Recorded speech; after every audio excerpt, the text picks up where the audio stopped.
Okay, next video. Again, this Finnish international master with lots of I's in the name. King's Gambit. Okay, I'll take it. I know this line, yeah. Okay. The usual continuation now would be knight c3 and then c6 e5. Yeah, the bad thing about the King's Gambit is always that very rarely you get it played against you, and then you forgot all the book moves. I think d5 is correct here. So as usual against e5 you had to respond d5. This is of course a very messy position already. Okay, let's see. First impression would be that black is doing great, but you never know in the King's Gambit. Okay, let's do a quick count here. I'm actually a pawn up.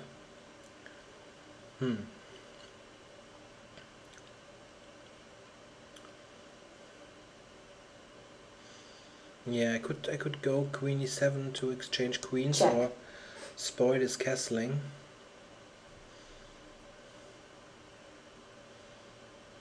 King f2 is also not very attractive. I have queen c5 check as well. Sorry. Yeah. Okay, I guess I'll exchange queens. At least you don't get mated then. And now bishop f5 looks very good. Attacking c2. Yeah, okay, he can do that, but if he takes on c4, I'll have c2 always to compensate. So I just go on quick development, knight c6, and then probably long castle and rook e8. This looks very nice. It's also still an extra pawn.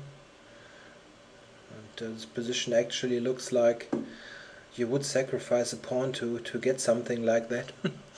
Okay, I take c2 of course. d3 I'll just castle long, and d3 I think is not easy to defend.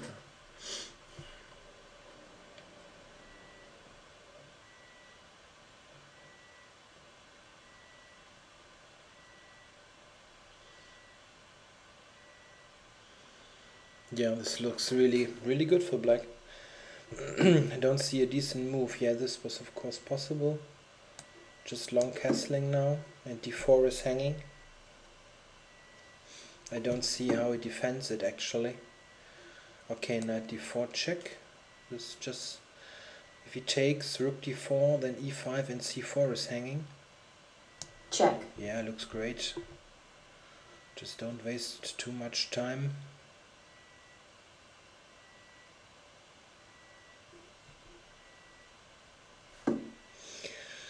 Okay. I could also just take and rook d4 again.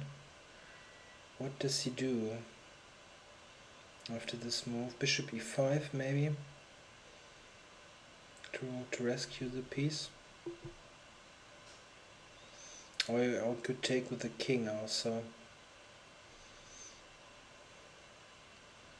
Yeah, okay, I don't want to waste too much time.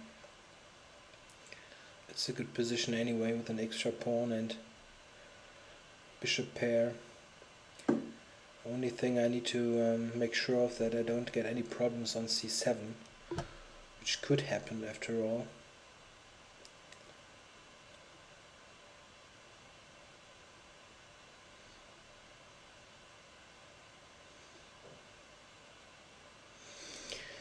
Yeah, I need to get this bishop back somehow. Yeah, maybe f5.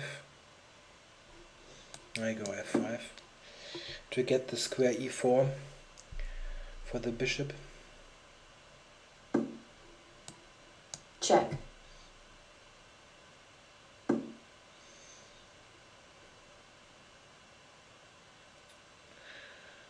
So now I could go bishop d4. Yeah. Check. Just just play simple. He might retreat now with bishop e3, I think. Other moves look strange. Knight e3, but this is just a self-pin. I could play c6 and I don't think it would do him any good. Okay, he goes for the self-pin. Now b2 is also hanging. Look, hg8 maybe to activate a little bit, and yeah, well, this is the exchange, yeah, take it. Okay, check. Then just exchange everything. Server announcement. Exchange everything down now.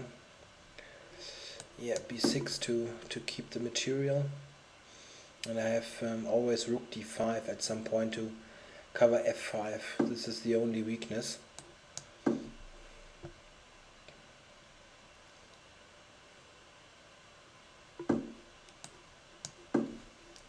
Now possibly rook e8 to e4 to get very nice centralized rooks, and the next step could be to just push the pawns.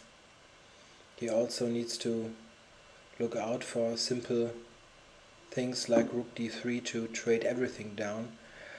Okay, yeah, maybe on rook e4 he now would have, no, he doesn't have g4 actually because of rook d3.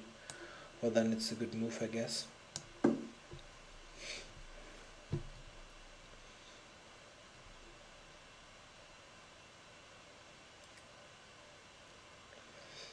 then I should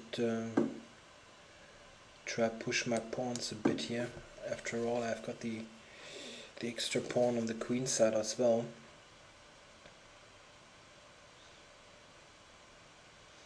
Also just a4 is a good idea. Need to take a little bit care about time, but it's still rather comfortable. Yeah, it's very nice that both rooks are protected, so we really can't do much in this position. Okay, now a4 in order to get a new weakness on b3.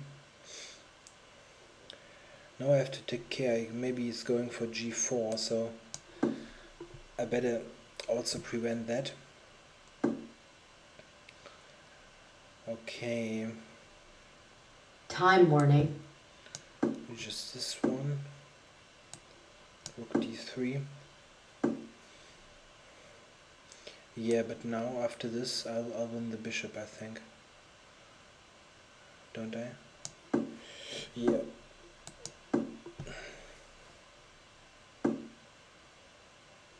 Check. Well, I think he just forgot the position of the resign button. Check. Check. Check. Check.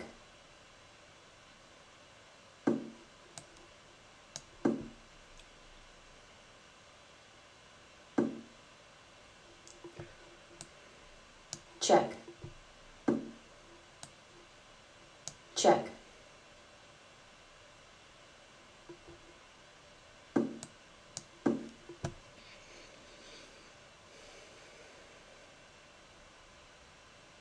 I've got 30 seconds, so I'm not the quickest player in the world, but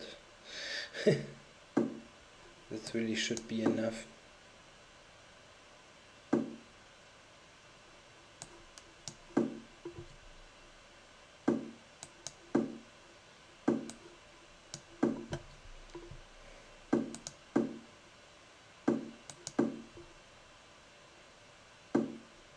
Checkmate.